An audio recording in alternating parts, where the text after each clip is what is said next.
Jack Thompson sat in his empty apartment, staring at the eviction notice on his kitchen table.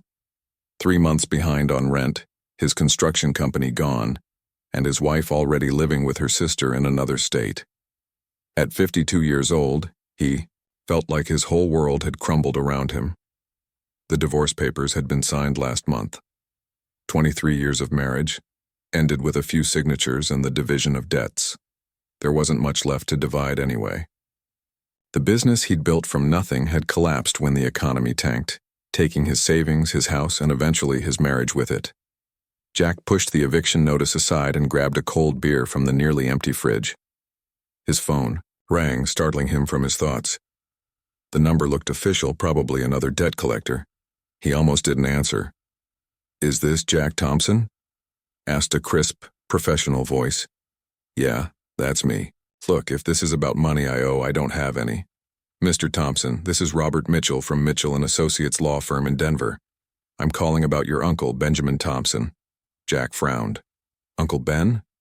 He hadn't heard that name in years. His father's older brother had been the family mystery, disappearing into the mountains decades ago after some kind of falling out with the family. "What about him?" Jack asked. "I'm sorry to inform you that your uncle passed away last month. He named you as the sole beneficiary of his estate." Jack nearly dropped his beer. "Estate? Are you sure you have the right guy? I haven't spoken to Uncle Ben since I was maybe 12 years old. According to our records, you're Benjamin Thompson's nephew, son of Robert Thompson, correct?" "Yeah, that's right, but—" Jack's voice trailed off. He remembered Uncle Ben vaguely, a tall man with weathered hands who smelled like pine trees and always seemed uncomfortable at family gatherings. "Mr. Thompson, your uncle left you a property in the Colorado Rockies along with all contents therein. Could you come to our office to discuss the details?" Jack looked around his empty apartment. He had nothing left to lose. "Sure. When?" 2 days later, Jack sat across from the lawyer, reading through documents that seemed too good to be true. A cabin on 40 acres of mountain land, paid off completely, with no liens or debts attached. "There are a few conditions," Mr. Mitchell explained, adjusting his glasses. "The property has no electricity or running water. It's quite remote, about 30 miles from the nearest town. Your uncle lived there alone for over 30 years. "What's the catch?" Jack asked, suspicious of anything that seemed like good news these days. "No catch, legally speaking. However, there's an animal on the property. A dog. Your uncle specifically requested in his will that the dog be cared for. If you choose not to keep the animal, arrangements would need to be made." Jack nodded. "Dog he could handle." "When can I see the place?" "Immediately, if you'd like. Here are the keys and directions. I should warn you, Mr. Thompson, it's quite isolated. The nearest neighbor is probably 15 miles away, and the road up there can be challenging, especially in winter." Jack took the keys, feeling their weight in his palm. They represented either a new beginning or just another dead end. But what choice did he have? 3 days later, Jack loaded his few remaining possessions into his old pickup truck and started the long drive into the mountains. The lawyer hadn't been kidding about the road being challenging. After leaving the main highway, he drove for an hour on increasingly narrow mountain roads before turning onto what could barely be called a driveway. The truck bounced and rattled over ruts and rocks as it climbed higher into the mountains. Pine trees pressed close on both sides, their branches occasionally scraping against his windows. Jack began to wonder if he'd taken a wrong turn when he finally saw a clearing ahead. The cabin sat in a small meadow, surrounded by towering pines and backed by a steep mountain slope. Jack's heart sank as he got his first real look at his inheritance.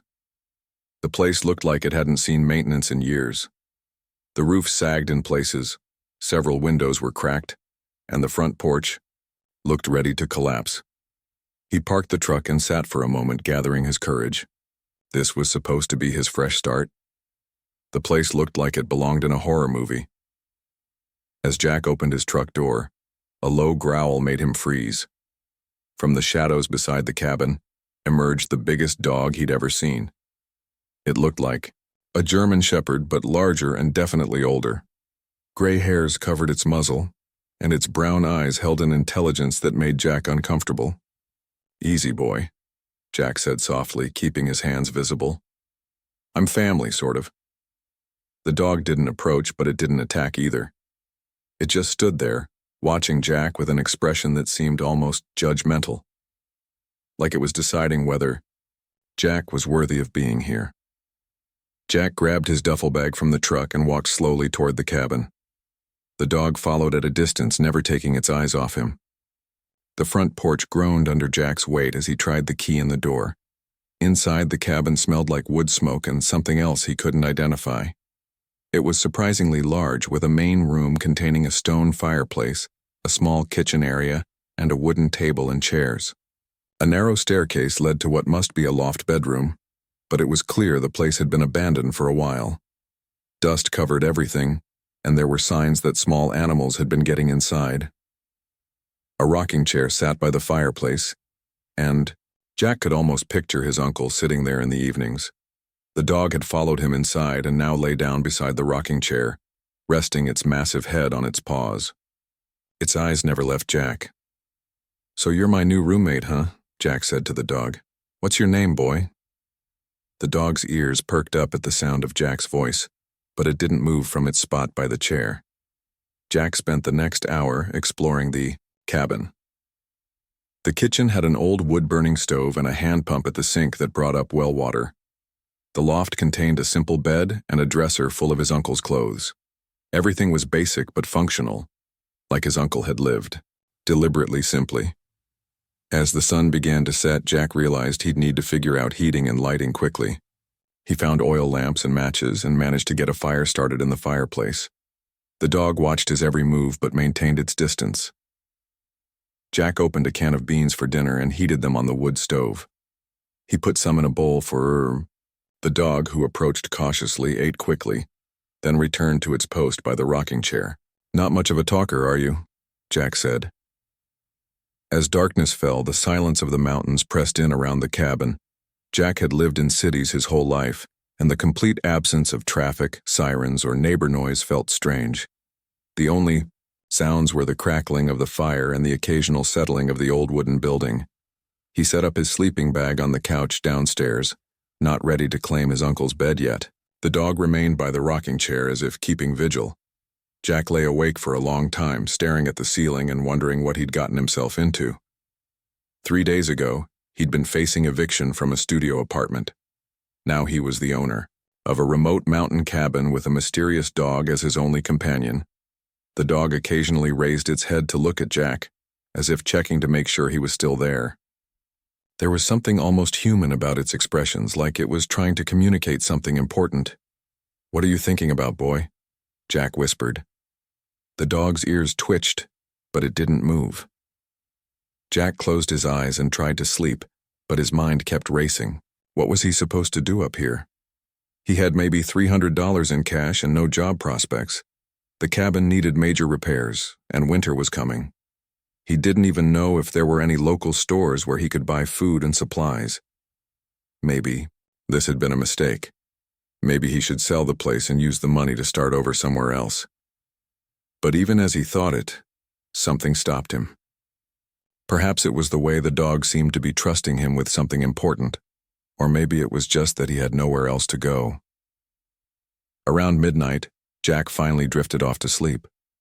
His dreams were filled with images of mountains, storms, and the feeling of being watched by intelligent brown eyes. He woke to the sound of wind rattling the windows and the dog whining softly. The fire had died down to glowing embers, and the cabin felt cold. Jack got up to add wood to the fire, and the dog watched him work. As the flames grew brighter, Jack noticed something he'd missed before. On the mantel above the fireplace sat several framed photographs. He picked up the closest one and held it near the lamplight. It showed a much younger version of the dog, sitting beside a tall man with kind eyes and weathered hands. Uncle Ben, Jack realized. The man looked content, like he'd found exactly where he belonged. Jack set the photo back on the mantel and looked at the dog, who was watching him intently.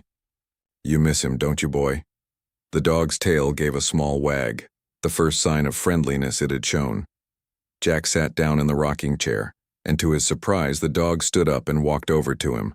It placed its massive head on Jack's, Nian looked up at him with those wise brown eyes. For the first time in months, Jack felt something other than despair. Maybe he wasn't as alone as he'd thought. Maybe this place and this dog could help him figure out how to put his life back together. Outside, the wind continued to howl through the pine trees, but inside the cabin, man and dog sat together by the fire, both trying to figure out. The first week on the mountain nearly broke Jack's spirit completely. He'd underestimated how hard it would be to live without modern conveniences. The wood stove required constant attention, the hand pump at the kitchen sink took forever to fill a single pot with water, and the oil lamps gave off barely enough light to read by. But the hardest part was the loneliness. The dog, who Jack had started calling Rex after finding the name carved into a wooden food bowl, remained polite but distant. Rex would accept food and water, but he wouldn't let Jack pet him or even get too close. Every morning, Rex would disappear, for hours, returning only at sunset to take his place by the rocking chair. Jack tried to follow Rex once, curious about where the dog went during his daily wanderings, but Rex seemed to sense being followed and would stop and stare at Jack until he gave up and went back to the cabin. It felt like the dog was keeping secrets. On his 8th day at the cabin, Jack found a box of his uncle's belongings in the loft. Most of it was just old clothes and books, but at the bottom, he discovered a collection of journals. The leather-bound books went back decades, filled with his uncle's careful handwriting. Jack brought the journals downstairs and began reading by lamplight, while Rex watched from his usual spot. The early entries were mostly about daily life, repairs to the cabin, and observations about the weather and wildlife. But as Jack read deeper, he began to notice something strange. Uncle Ben had been obsessed with local history, particularly stories about old mining claims from the 1880s. He'd copied down newspaper articles, interviewed old-timers in town, and even drawn maps of the area marking locations where mines used to operate.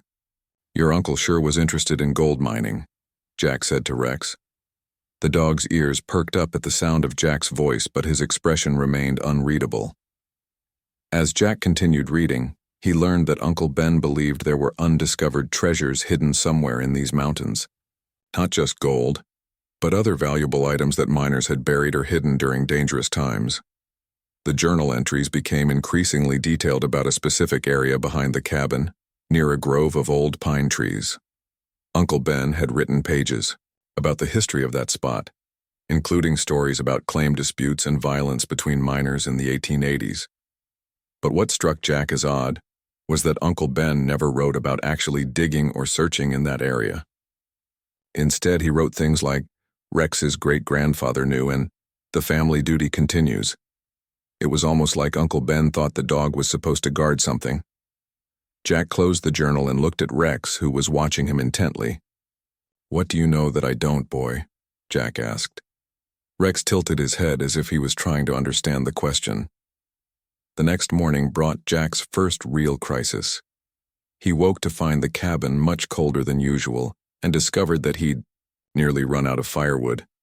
The pile beside the cabin was almost gone, and he had no idea how to cut more.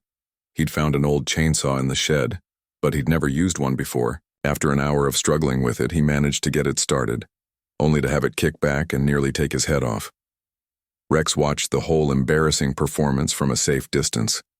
Jack spent the rest of the day trying to cut firewood with a handsaw, managing to produce only a small pile of logs before his arms gave out. By evening, he was exhausted, frustrated, and starting to wonder if he'd die of cold before winter even arrived. Rex seemed to sense Jack's distress. For the first time since Jack's arrival, the dog approached him while he sat slumped on the front porch, defeated. Rex walked up slowly and sat down beside Jack, close enough that Jack could feel the warmth from his thick fur. It wasn't quite friendly, but it was companionship. "I don't know what I'm doing here, Rex," Jack said quietly. "I can't even cut firewood properly. How am I supposed to survive a whole winter?" Rex looked at him with those intelligent brown eyes, then stood up and walked toward the pine grove, behind the cabin. He stopped after a few steps and looked back at Jack as if expecting him to follow. Jack got up and followed Rex into the trees. The dog led him to a spot where several large branches had fallen during recent storms. The wood was dry and would burn well, and the branches were small enough that Jack could break them up without a chainsaw. "Thanks, boy," Jack said, genuinely grateful. Rex wagged his tail once, then walked back toward the cabin. That night, as Jack fed the fire with wood Rex had shown him, he felt like maybe he'd passed some kind of test. The dog still wouldn't let him pet him, but Rex lay down closer to Jack's chair than he had before. The next few weeks fell into a routine. Jack would spend his mornings reading Uncle Ben's journals, learning about the area's history and his uncle's theories about hidden treasures. In the afternoons, he'd work on small repairs around the cabin, fixing loose boards and trying to weatherproof the windows before winter arrived. Rex maintained his daily disappearances, but he began staying closer to Jack when he was at the cabin. Sometimes Jack would catch the dog watching him with an expression that seemed almost approving, like Rex was starting to think Jack might be worthy of staying.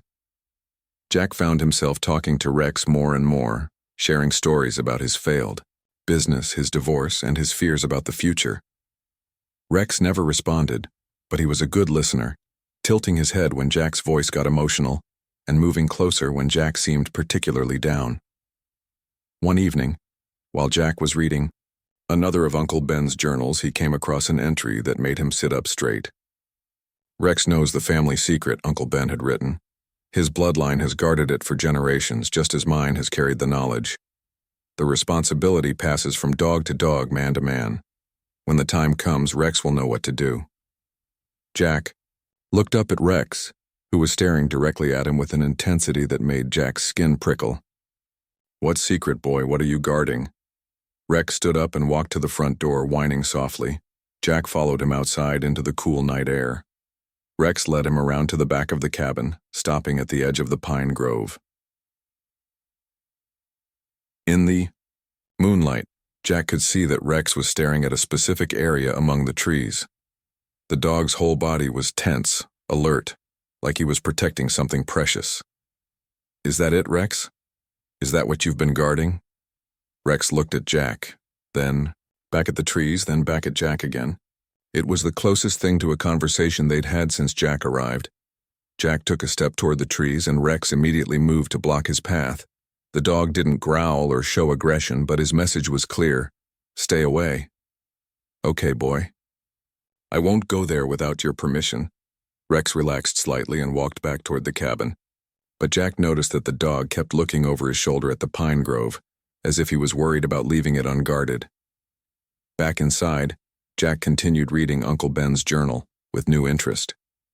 The entries became more cryptic as they went on, full of references to the family duty and what Rex's ancestors protected.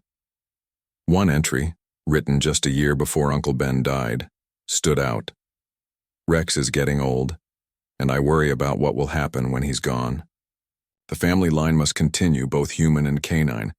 I pray that Jack will come when the time is right. The dogs have kept faith for over 100 years. Someone must be here to receive what they've protected." Jack felt a chill that had nothing to do with the mountain air. Uncle Ben had been expecting him. Somehow his uncle had known that Jack would inherit the cabin and Rex. Over the following days, Jack watched Rex more carefully. The dog's daily routine never varied. Every morning, Rex would walk to the pine grove and patrol the area for about an hour. He'd check the trees, sniff the ground, and position himself at what seemed to be the center of the grove, as if standing guard over something specific. In the afternoons, Rex would make wider circles around the cabin, always returning to check on the grove before coming inside for the evening. It was like the dog was following an ancient routine, fulfilling a duty he'd inherited from his ancestors. Jack tried to approach the grove several more times, always with the same result. Rex would politely but firmly block his path, making it clear that Jack wasn't ready for whatever secrets lay among those trees. But something was changing between them. Rex had started sleeping closer to Jack's chair, and sometimes when Jack was working around the cabin, the dog would follow him as if supervising his efforts. Rex still wouldn't let Jack pet him, but he'd begun to trust him in small ways. One cold morning, Jack woke to find Rex sitting by his chair, staring at him intently. When Jack got up, Rex followed him to the kitchen and watched as Jack prepared breakfast. "You're different today, boy," Jack said. "What's changed?" Rex tilted his head and made a small whining sound, the closest thing to speech Jack had heard from him. Jack put some bacon in Rex's food bowl, and for the first time the dog ate while Jack was standing nearby. Previously, Rex had always waited for Jack to move away before approaching his food. After breakfast, instead of heading straight to the pine grove, Rex lingered by Jack's side. When Jack sat down to read, Rex lay down at his feet, close enough that Jack could feel the dog's warmth. It was a small gesture, but it felt like a breakthrough. Rex was finally starting to accept Jack as more than just a temporary visitor. Maybe, Jack thought, he was beginning to trust Jack with whatever secret he'd been guarding for so long. Winter arrived early that year, covering the mountains in 3 feet of snow by mid-November. Jack had never experienced isolation like this. The narrow road to his cabin became completely impassable, cutting him off from the outside world for what could be months, but surprisingly, he wasn't afraid. Rex had become his constant companion, and together they'd developed a routine that kept them both busy and warm. Jack had gotten better at managing the wood stove, and he'd learned to cook simple meals that he and Rex could share. The dog had changed dramatically over the past month. Rex now slept at the foot of Jack's bed, followed him everywhere around the cabin, and even seemed to enjoy their evening conversations by the fire. But Rex still wouldn't let Jack anywhere near the pine grove. During the long winter evenings, Jack continued reading Uncle Ben's journals. He'd worked his way through nearly all of them, and the story they told was becoming clearer. Uncle Ben's great-great-grandfather had been involved in something significant during the Colorado gold rush of the 1880s, and whatever had happened back then was still affecting the family today. One journal entry, written in Uncle Ben's shaky handwriting from his final year, gave Jack chills. "Rex is the last of his bloodline, just as I fear I am the last of mine. The dogs have been faithful guardians for 5 generations, protecting what their ancestors were entrusted to guard. If Jack doesn't come, if the family line dies out, what will happen to the secret Rex's family has protected for over a century?" Jack looked up from the journal to find Rex staring at him with those intelligent brown eyes. "What secret, boy? What have your people been protecting all these years?" Rex tilted his head and made a soft whining sound as if he wished he could explain. The blizzard that trapped them for 2 weeks in December changed everything between Jack and Rex. With snow piled higher than the cabin windows and wind howling constantly, they had no choice but to depend completely on each other. Rex seemed to sense that Jack was struggling with claustrophobia and depression from being trapped inside. The dog would press close to Jack during the worst of the storms, sharing his warmth and somehow communicating that they would get through this together.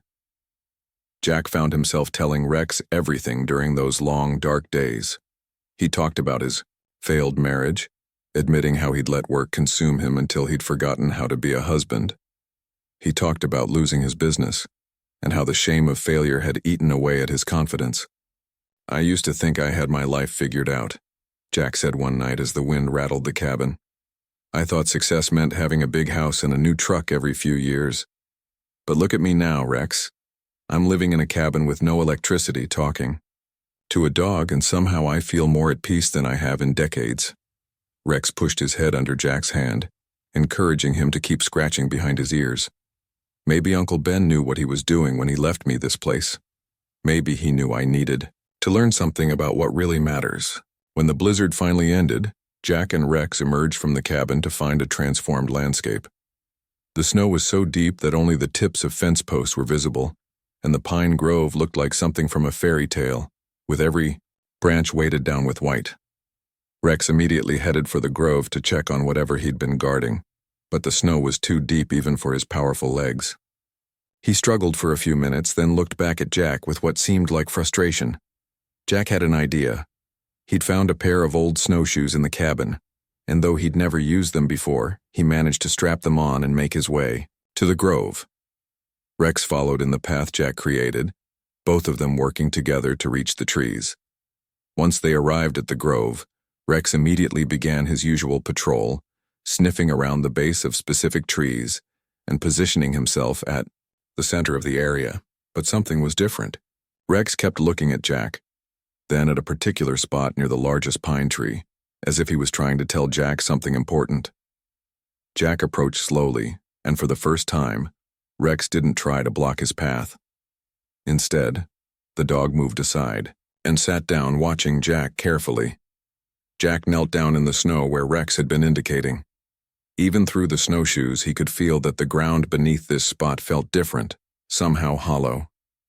He brushed away snow with his gloved hands, revealing frozen earth that looked like it had been disturbed years ago.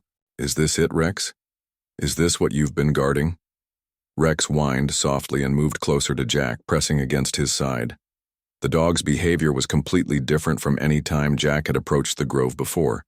Instead of being protective, Rex seemed almost relieved. Jack stood up and looked around the grove with new eyes. Now that Rex was letting him examine the area, he could see signs he'd missed before. Certain trees grew in what looked like a pattern, as if they'd been planted to mark something specific. The ground in several spots had a different texture, like it had been excavated and refilled long ago. That evening, Jack searched through Uncle Ben's journals with renewed purpose, looking for any clues about what might be buried in the grove. Finally, in one of the older journals, he found what he was looking for. Uncle Ben had copied down a story from a local newspaper dated 1883. It told of a violent dispute between mining claim jumpers and legitimate miners that had ended in several deaths. According to the article, the bodies of the murdered miners were never found, and neither were the valuable claims they'd been working. But it was Uncle Ben's handwritten notes in the margins that made Jack's heart race. Great-great-grandfather. Thomas was the assayer for these claims. He knew which ones were valuable and which were worthless. When the violence started, he tried to protect the legitimate miners' interests. The dogs remember what we sometimes forget. Jack found another entry from a few years later. Rex's great-great-grandfather was trained to guard the site where Thomas hid the evidence of the real claims. The family has kept the secret, waiting for the right time to reveal the truth. But when is the right time? When does protecting become hoarding? Suddenly, Rex's behavior made perfect sense. The dog wasn't just following some mysterious instinct. He was fulfilling a duty passed down through generations of both human and canine family members.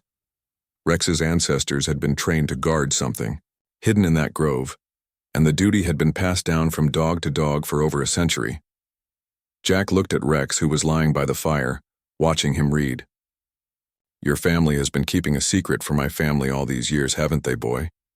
Rex's tail thumped once against the floor. Over the next few days, Jack studied the grove more carefully. With Rex's permission, he was able to examine the area thoroughly for the first time. The pattern of trees became more obvious, and he could see where the ground had been disturbed in several locations. He also noticed something else. Rex's daily patrol route wasn't random. The dog followed the same path every day, checking the same spots in the same order. It was like Rex was following a map that had been passed down through his bloodline. Jack began to understand that Rex hadn't just been guarding the grove. The dog had been waiting for the right person to arrive. Someone who would understand the responsibility and know what to do with whatever was hidden there. The breakthrough came during a conversation Jack was having with Rex one evening. He'd been reading aloud from Uncle Ben's journals, trying to piece together the full story of what had happened in 1883. "So Thomas, my great-great-grandfather, hid something to protect it from the claim jumpers," Jack said. But what was he protecting? Gold documents, and why didn't he ever come back for it? Rex suddenly stood up and walked to the front door, whining urgently. This was different from his usual evening patrol behavior. Rex seemed agitated, almost excited. Jack followed Rex outside into the cold night air. Rex led him straight to the grove, moving with more purpose than Jack had ever seen from him. At the center of the grove, Rex began to dig, pawing at the frozen ground with intense determination. Jack knelt down beside Rex and helped clear away snow and loose dirt. About a foot down, his fingers hit something hard and metallic. His heart pounded as he brushed away more dirt, revealing the corner of what looked like a metal box. Rex stopped digging and looked at Jack expectantly, as if he was waiting for Jack to make the next move. Jack stared at the partially uncovered metal box, his mind racing. This was it. This was what Rex's family had been guarding for over a century. Whatever Thomas had hidden here in 1883 was still waiting, protected by 5 generations of faithful dogs. "You trust me with this, Rex?" Jack asked quietly. Rex moved closer and pressed his head against Jack's shoulder, the most affectionate gesture he'd ever made. Jack realized that this moment represented more than just finding something buried in the ground. Rex was passing on a responsibility that his family had carried for generations. The old dog was finally able to share the burden he'd been carrying alone since Uncle Ben's death. But as Jack looked at the partially excavated metal box, he also realized that digging it up would change everything. Whatever was inside that box had been hidden for good reasons, protected by loyal dogs who'd never wavered in their duty. Tomorrow, Jack would have to decide what to do with a secret that had been kept for over 140 years. But tonight, he was content to sit in the... Jack barely slept that night. Every time he closed his eyes, he saw the metal box partially buried in the grove, waiting for him to uncover whatever secrets it held. Rex seemed restless, too, getting up several times to pace around the cabin before settling back down beside Jack's bed. When dawn finally came, Jack made coffee and breakfast with shaking hands. Rex watched him closely as if the dog could sense Jack's nervous energy. After they ate, both man and dog sat by the fire, neither quite ready to face what was waiting outside. "What do you think is in that box, boy?" Jack asked. "Gold? Papers? Something else entirely?" Rex tilted his head and made a small whining sound, almost as if he was trying to answer. Finally, Jack couldn't wait any longer. He bundled up in his warmest clothes, grabbed a shovel and flashlight from the shed, and headed for the grove with Rex at his side. The metal box was still there, exactly as they'd left it, covered by a light dusting of snow that had fallen during the night. Jack knelt down and carefully began to excavate around the box. It was larger than he'd first realized, about the size of a toolbox, and it was heavy. Rex sat nearby, watching intently as Jack worked to free the container from the frozen ground. When Jack finally lifted the box free, he was surprised by how well preserved it was. The metal showed some rust, but it was still solid. More importantly, the lid was secured with what looked like a wax seal that had kept moisture out for over a century. "Your ancestors did a good job protecting this, Rex," Jack said. Rex's tail wagged once as if he was proud of his family's long service. Jack carried the box back to the cabin, his heart pounding with anticipation. He set it on the kitchen table and stared at it for a long moment, hardly believing this was really happening. Rex positioned himself beside Jack's chair, as if he wanted to see everything that was revealed. The wax seal broke easily, and the lid opened with a rusty creak that seemed incredibly loud in the quiet cabin. Inside, Jack found several items wrapped in what looked like oiled canvas, still in remarkably good condition after all these years. The first item Jack unwrapped made him gasp. It was a leather pouch filled with gold coins, more money than Jack had ever seen in one place. The coins were old, dated from the 1870s and early 1880s, and they gleamed in the lamplight like they'd been minted yesterday. But that was just the beginning. The second package contained rough gemstones that sparkled with inner fire. Jack didn't know much about gems, but even he could tell these were valuable. There were deep red stones, bright green ones, and several that looked like diamonds. The third package was the most interesting. It contained official-looking documents, claim deeds, and a leather journal. Jack opened the journal carefully, finding page after page of detailed notes in faded handwriting. According to the journal, Jack's great-great-grandfather Thomas had been the official assayer for the mining district in the 1880s. When claim jumpers began terrorizing legitimate miners and stealing their operations, Thomas had collected evidence of the real ownership of various claims, but the situation had become violent quickly. Several miners had been murdered, and Thomas realized that anyone who tried to expose the truth would likely be killed. So he'd gathered all the evidence along with gold and gems that belonged to the murdered miners and hidden it where he thought it would be safe until law and order could be restored. The journal explained that Thomas had trained his dog, the first Rex, to guard the hiding spot. The plan had been for Thomas to retrieve the treasure once it was safe, return the stolen property to its rightful owners, and use the evidence to bring the claim jumpers to justice. But Thomas had been forced to leave the area before he could return for the hidden treasure. The claim jumpers had threatened his family, and he'd had to choose between seeking justice and keeping his wife and children safe. He'd chosen his family's safety, but he'd never stopped planning to return someday. According to the journal, Thomas had passed the secret location down to his son, along with instructions to train the next generation of dogs to continue guarding the site. Each generation had intended to be the one that finally retrieved the treasure and set things right. But somehow, it had never happened. Wars, economic troubles, family disputes, and simple passage of time had kept postponing the reckoning.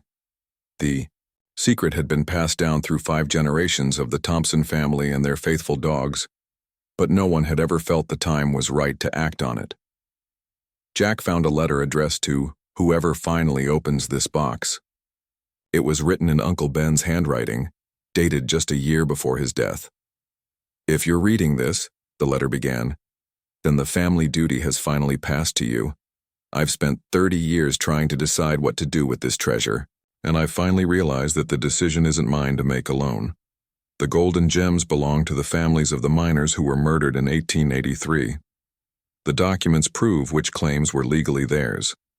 It's time to set this right, even if it's more than a century late." Jack looked up from the letter to find Rex watching him intently, as if the dog understood the importance of what Jack was reading. Uncle Ben's letter continued.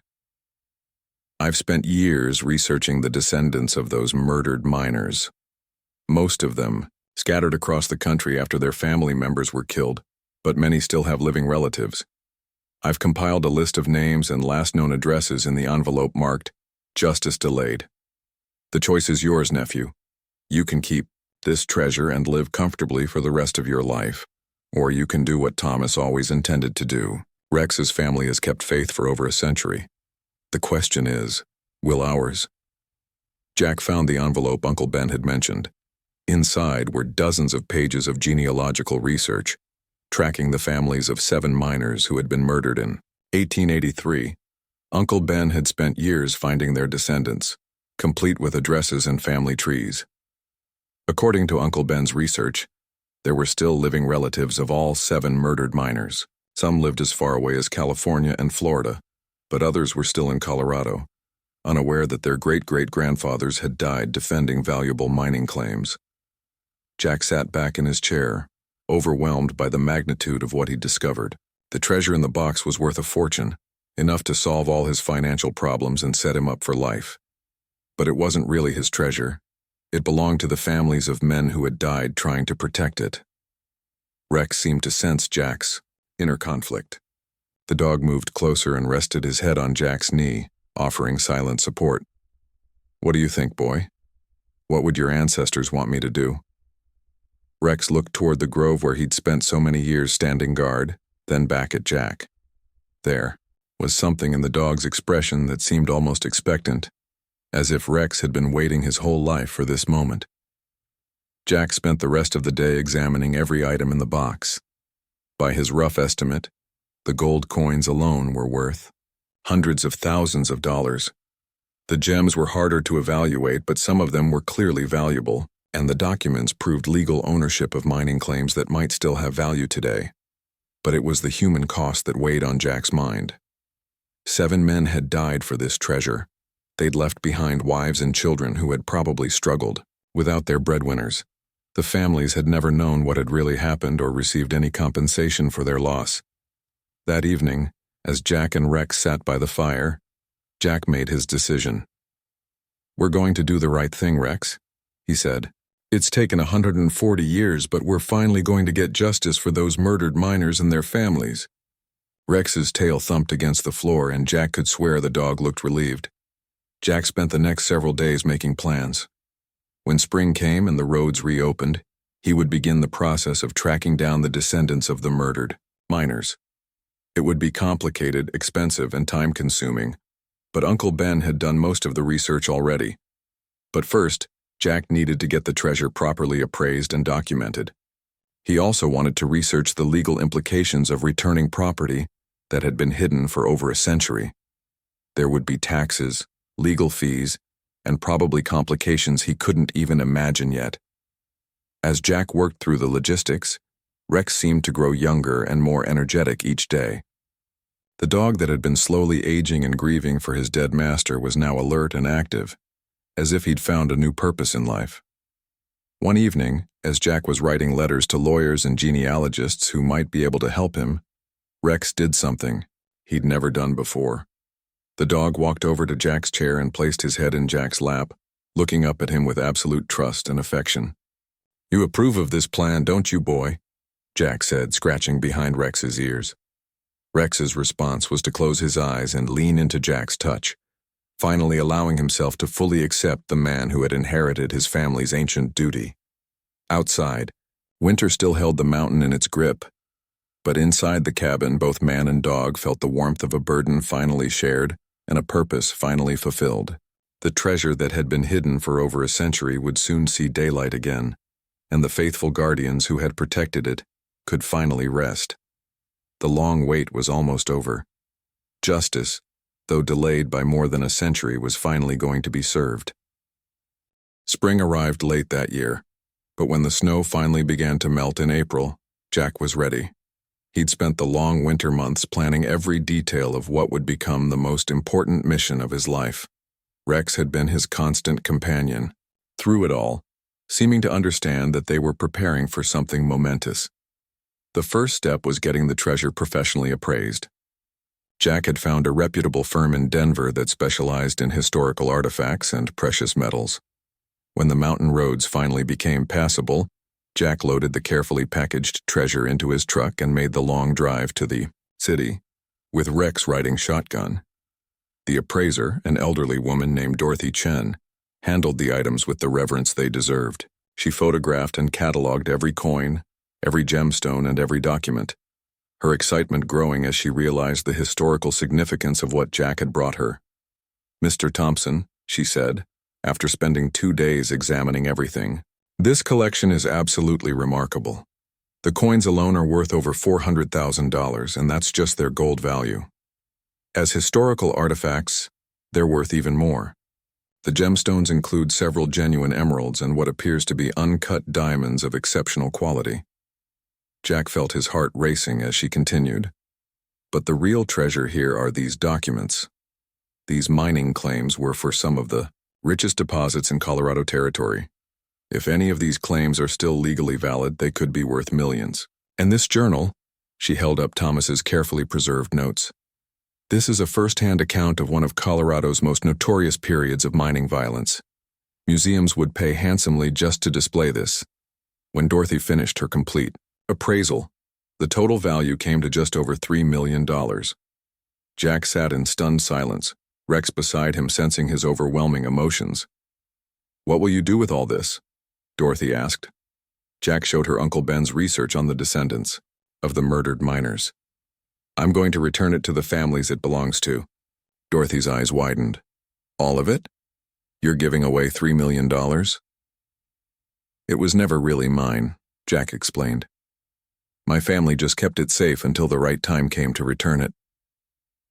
Dorothy studied Jack's face, then smiled. "You know, Mr. Thompson, I've been in this business for 40 years and I've seen a lot of people get rich from historical treasures, but I think you might be the first person I've met who truly understands what treasure really means." The legal process of returning the treasure took months. Jack hired genealogists and lawyers to help track down all the living descendants of the 7 murdered miners. Some families were easy to find, but others had scattered across the country over the decades. Each case required careful legal work to establish legitimate claims and ensure the distributions would be handled properly. Jack insisted on paying all the legal fees himself, using what little money he had left from selling his old life. The first family Jack contacted was the Kowalski family in Denver. Helen Kowalski was a retired teacher whose great-great-grandfather had been one of the murdered miners. When Jack called to explain what he discovered, she thought it was some kind of scam. "You're telling me that my ancestor was murdered in 1883, and you've been keeping his gold for over a century?" she asked skeptically. "Not exactly," Jack explained patiently. My family has been protecting evidence of what really happened. Your great-great-grandfather was the legal owner of a very valuable mining claim. The men who killed him stole his claim and probably sold it for a fraction of what it was worth. We have the documents that prove his ownership, and we want to return what belongs to your family." It took several meetings with lawyers present before Helen began to believe Jack's story. When she finally saw the historical documents in Thomas's journal, she broke down crying. "We never knew what really happened to him," she said. "The family story was just that he went to Colorado to mine gold and was never heard from again. We thought he'd probably just struck out and was too ashamed to come home." Helen's share of the treasure came to over $400,000.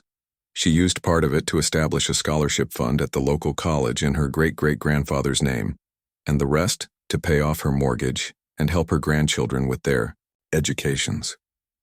Similar scenes played out with each family Jack contacted: the Rodriguez family in California, the Chen family in San Francisco, the Murphy family in Boston.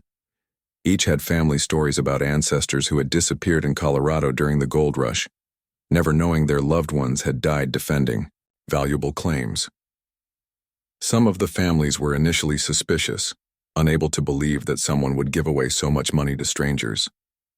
But Jack's lawyers helped verify everything, and gradually each family came to understand the remarkable story of how their ancestors' property had been protected for over a century by a line of faithful dogs. The most emotional reunion was with the Patterson family, whose ancestor had left behind a pregnant wife when he was murdered. The family had struggled for generations, never knowing that their patriarch had actually died protecting something valuable enough to change their lives. James Patterson, a veteran struggling with medical bills and a disabled son, received his family's share with tears streaming down his face. "You mean my great-great-grandfather wasn't a failure? He was murdered defending what belonged to him?" "He was a brave man who died protecting what was his," Jack confirmed. "And your family has finally gotten the justice he deserved." Throughout this process, Rex remained Jack's constant companion. The old dog seemed to understand the importance of what they were doing. At each meeting with descendants, Rex would sit quietly beside Jack, as if representing all the generations of dogs who had kept faith with this mission. By the time Jack had distributed shares to all 7 families, he'd given away almost $2.8 million. He kept only enough to cover his expenses and make some improvements to the cabin, but the real reward wasn't financial. It was the letters and calls he received from families whose lives had been changed by learning the truth about their ancestors. Helen Kowalski wrote, "You've given us more than money, Mr. Thompson. You've given us back our family honor. We always wondered why great-great-grandfather never came home, and now we know he died a hero." As autumn approached, Jack returned to the mountain cabin with Rex, both of them exhausted but deeply satisfied. The treasure was gone, distributed to its rightful owners, but Jack felt richer than he ever had when he'd owned a successful business. The cabin had been transformed during their time away. Jack had used some of his remaining money to install solar power and upgrade the water system, making the place comfortable while preserving its rustic character. But the most important change was in the pine grove behind the cabin. Jack had commissioned a small memorial stone to be placed at the center of the grove, where the treasure had been hidden for so long. It read, "In memory of 7 brave miners who died defending their claims in 1883, and the 5 generations of faithful dogs who guarded their legacy until justice could be served." Rex spent long hours lying beside the memorial, and Jack could swear the old dog looked peaceful in a way he never had before. The burden that had been passed down through Rex's bloodline for over a century had finally been lifted. As winter approached, again Jack realized how much his life had changed. A year ago he'd been a broken man with nothing left to live for. Now he had a purpose, a home, and the deep satisfaction that comes from doing the right thing even when it's difficult. Rex, now clearly in his final months, seemed content in a way that touched Jack's heart. The dog no longer felt compelled to patrol the grove or stand guard over ancient secrets. Instead, he spent his days contentedly by Jack's side, finally able to just be a beloved companion.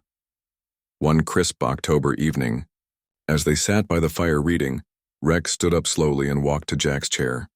The old dog looked into Jack's eyes with an expression of such gratitude and peace that Jack felt tears welling up.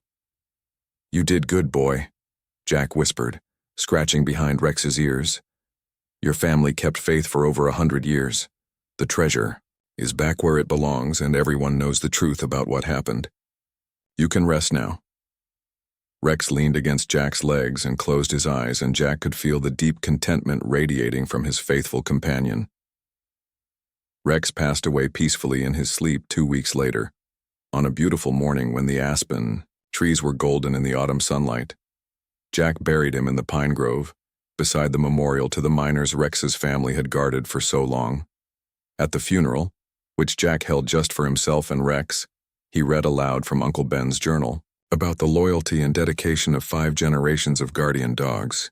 As he finished, a young German shepherd emerged from the trees, watching Jack with intelligent eyes that looked remarkably familiar.